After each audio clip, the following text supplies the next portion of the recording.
Every year in this country, more than 11,000 people will be diagnosed with neck and throat cancer. In some cases, as part of the treatment, patients have their voice box removed. So how do you help those people find a voice again?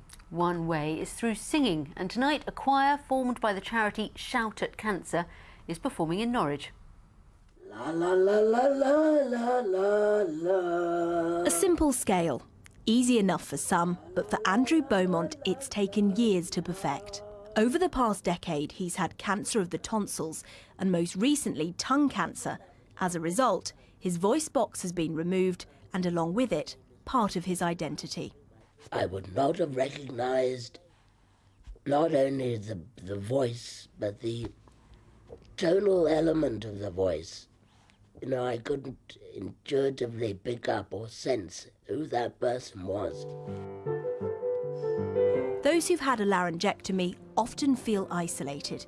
It's for this reason that Dr. Thomas Moores, who's a specialist in this field, has set up a choir, Shout at Cancer, and it's performing at St Stephen's Church in Norwich tonight. They are able to maintain longer phrases and have a better voice control and volume control, so they can speak soft and loud. They can express their emotions way better. They don't always sound angry to their partner, which they did before. Even when they said "I love you," they sounded like I'm hating you. Lollipop, lollipop, ooh, lollipop. Members of this choir have come from all over the country. The aim of tonight's performance is to not only show people that they can rebuild their life after a laryngectomy, but to also attract enough singers to create a permanent choir here in Norwich. Joining the choir is just nice to meet other people in the same position and just compare notes, really. And we enjoy ourselves, we have a laugh. Being part of a choir, I mean, it sounds laughable, but it's ever such good fun. And it's also fabulous exercise to increase the strength of our voices. Shout at Cancer has choirs and workshops across the UK, including in Cambridge and Basildon. Singing is a form of therapy, bringing people who've faced similar challenges together and to help them find their voice again. Catherine Nash, BBC Look East, Norwich. And we saw Andrew Beaumont and soprano Verne Williams, who works with the choir in that film. This afternoon they came into the studio and I asked Andrew whether he had been a singer before his operation. When I was at boarding school, I used to, you know, squeal a bit in the back row, but I mean, yes. But other than that, no.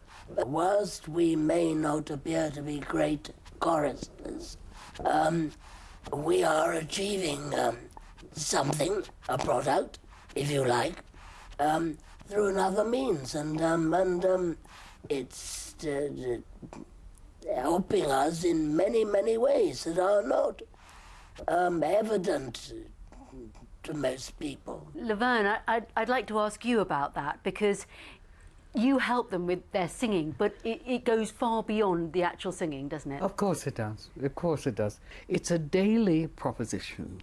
It's a daily management, you see. That's why it takes so much courage. Just to take that one breath that we say, oh, it's great to sing. They work 7 times harder.